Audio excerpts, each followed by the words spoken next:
Thank you very much for having me. I have a lot of slides, so I hope I'm going to keep time. Otherwise, please feel free to sort of bunk me in the head and tell me to go on. As I said, I'm Nina from Kentik. I've been in the peering community for the past 20 years. But I'm not going to be talking about anything that I've been doing in the peering community for the past 20 years. On the other hand, I'm going to be talking about some stuff that my esteemed colleague, Doug Midori, has been doing. I'm really honored that he will let me present his work like this. And I hope you guys are going to enjoy a stroll through some of the larger BGP incidents we've had over the past, well, since the beginning, basically. Recommend that you follow his blog. Most of you probably do. Some of you in this room probably knows more about this than I do as well. But let's get ahead and see what's happening. Again, a lot of the sources of this presentation is from the BITAG routing security report that Doug was part of writing, and some of the blogs that he has been writing as well. So if you want to find the details, you can come to our website and you can see all of the gory details. So we are in the history session today, all day through, and now we are going to talk a little bit about BGP. So BGP was back in '89. It's the basis of everything that all of us making our money out of. And it was proposed on 3 napkins. And don't we just love that? We're going to need more, probably not enough. And as we all know, it's been developed over time, and we're still working on it and working on improving, in particular, security for it. And why is that? Well, we know and love this protocol, but shit happens. And when shit happens with BGP, we have seen some big disruptions. And those are the ones that I'm going to talk a little bit about and what we're doing and what we can do. And 2 of them, and why is it important? Well, because, if traffic is not going where traffic should go, we are not happy, our services are not working. And we can also experience that data is going where data should not go. So this is why we care about this. And why does it happen? Again, it happens sometimes we have fat fingers, and other times it happens because mean people have figured out they can do something that they shouldn't do. And usually, back in the day, we could do nothing about it. So let's talk a little bit about the 2 types of disruptions we've seen. Origination, basically IP space looks like it's coming from somewhere else where it actually belongs, or who is allowed to announce it. And the other one, it is coming via a path that it didn't really come from, but it looks like it, so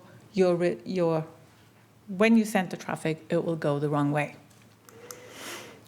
The first one, big one that happened was back in '97. So less than 10 years after the protocol was defined on the 3 napkins. And it was it was a routing leak because of a software bug in a small ISP in Florida, I think it was, that basically meant the global internet did not work for several hours or days even. This was the famous first one. And since then, we have seen leaks and leaks and leaks and leaks, and it coming up and is still happening. We have this list of famous leaks. I'm going over a little bit quickly because I do have a lot of slides. One of the really famous ones that I remember myself trying to help work out was back in 2008, when Pakistan decided that YouTube should not be allowed in Pakistan, so they created a black hole for the YouTube prefixes and accidentally leaked those prefixes onto the internet, and the rest of the internet we were all sending our traffic to Pakistan when we tried to reach YouTube. I do remember my boy going, Mom, the internet is down, but it was YouTube that was down at that time. That was back in 2008, but it also happened 2 years ago and last year with Twitter. Exact same idea. Somebody wanted to block this particular service in a region, but accidentally the routes were leaked to the internet. Telegram even happened this year in Iraq. Oh, yeah. Other disruptions are the agency leaks. So main one happened, sorry, I have to remember that one. But basically, again, people are inserting their own ASN into the prefix, into the path, and then they're leaking that to the internet. One of the big ones there was the LNG that was using a route optimizer, and then accidentally are having more specifics with their AS inserted into the AS path that then announce to their upstream provider, but doing it for not their own prefixes, but from prefixes from the internet. And in this case, Cloudflare had a really big impact on their traffic because of that. Basically, everybody who was connected to 701 that day was sending their traffic to Cloudflare through this small provider in the US, LNG. But for these, the origin was intact, but there was a wrong AS in the AS path, so things went the wrong way. So, does this mean that this is all hopeless? Not really. Because we're still fat-fingered, but have we seen really big impact of some of these ones that we've seen? Not so much, because we have the protection now from, I need to say this right, RPKI. I usually switch them around, so just remember the right one. And why are we seeing progress? Well, we are seeing progress because we have more and more people are signing, but still it's not everybody who are signing their ROAS, so that we have a validation of where this IP space belongs. But we have big network providers who have decided together that they're going to drop the invalids that they see from ROAS, which means people are signing, but more are also dropping the invalids, which means that a lot of the traffic on the internet is going to valid routes and not the invalid routes. So we're seeing progress, even though we only have a partial implementation. It is having a big effect on the actual traffic that is flowing on the internet. We can also see that it reduces the propagation of the invalid routes. These graphs are basically on the x-axis is the number of BGP anchors where we are seeing, BGP route collectors basically from the BGP data that Doug is looking at. And on the x-axis is the number of times, the number of prefixes seen on that is either valid or not found, sorry, or invalid. So basically, a large amount of the collectors are seeing valid routes or not found routes, and a small amount of collectors are seeing the invalids. Basically, this means that the propagation of an invalid route is not as big as the propagation of valid and not found routes, right? So we're happy about that. So basically, what is seen is the majority of the traffic is going to valid routes, and route propagation is just around cut in half on this. And the bridging gap company protocol is amazing, yeah. But bad things are still happening. I'm going to dive down into a couple of hijacks that Doug has been studying.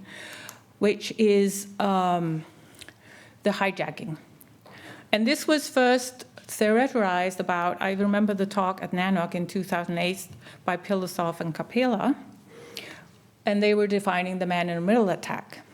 And we believe that in 2013 it was seen or discovered at the first time by Renesys, the routing table analysis company from back in the day that we all knew and loved.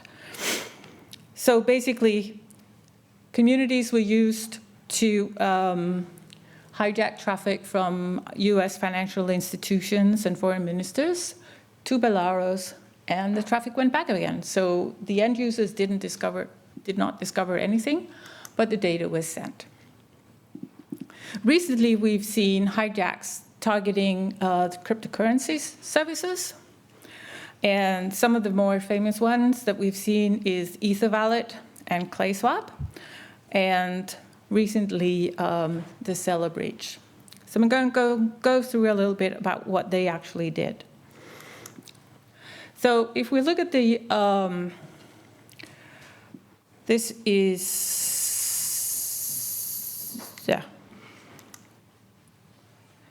was EtherWallet, yes, sorry.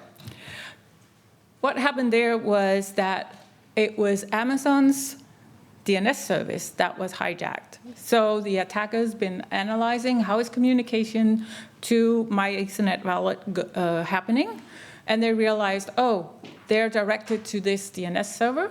So they hijacked the DNS servers, sent the wrong replies back.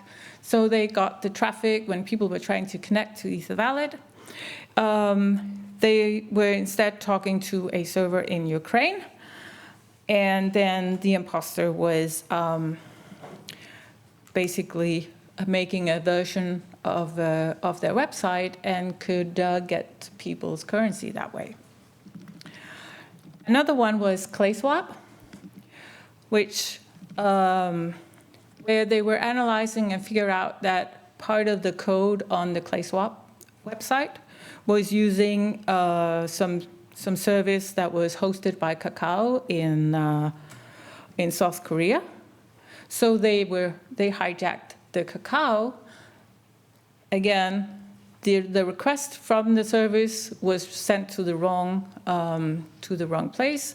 They got malicious code inserted, and then people again were able to get people's currency that way. So it's not just hijacking the main website nowadays. Now it's diving down into how the services are working and finding, can I hijack? Is there a vulnerability somewhere that I can take? Stellar Bridge is a recent one from last year. And this is a service that converts cryptocurrencies. They were using a hijack of some of Amazon's web space to 5 minutes, okay. And they basically were able to redirect currency to the attacker's wallet instead. And so this is Amazon space. Wait, Amazon was probably one of the people who were using RKPI, what the fuck, sorry. But why was this successful? Well, they needed to make sure that people would not drop the or filter the routes when they were injecting them into the internet. So they figured out a lot of people are using RRR data to build their filters. There are some open source, free RRR databases where you can anybody can basically register anything. So they registered the address space with their ASN. And that meant that it wasn't filtered, because they had bogus route objects basically into a database that people were using. So that's a little bit scary. So we have this AS path, and it took actually Amazon a long time to figure out that what was going on so they could announce a more specific of their own space to prevent this attack. And by that time, it was apparently already over. All right. So we had a ROA, but the ROA was very, very liberal. So it was a ROA that allowed for more specifics, which is one of the reasons that the malicious prefix did not get dropped by everybody dropping invalid routes, because it was valid, because they were allowing more specifics. So how do we fix that? It's not really, we need a bit more. We need BGP-SEC. We need more other stuff, but we're getting there, but we're not quite there yet. So I'm going to jump quickly over that one. We are basically on the way to more security, but not quite there. And wow, I made it in time. Any questions? Or comments or funny stories from being part of it? Rob? Just, I think you touched on it a little bit there, but ROAs and RPKI is only really part of the story. Where you have a route leak or a path leak, in essence, rather than a hijack, RPKI doesn't really defend against that because the origin is the origin and it's still valid, right? Yes. So it's going to go, oh yeah, that's fine. So what's really the solution to path validation? Well, I think there is some work done that's going to include some path validation into the whole RKPI concept, but it's still at the discussion level, and there's a whole bunch of issues with it, as with everything else. But we're waiting to, get the lovely community over at IETF to sort of get themselves together and figure this shit out. But that is one way, is to secure the path. But I mean, when I think about it, I get really confused in my head because there is so many things to figure out, right? So if we had the solution to this, it would have been implemented already, right? It's still a problem that we need to fix. Any more questions? No? Well, thank you very much, Nina. Thank you.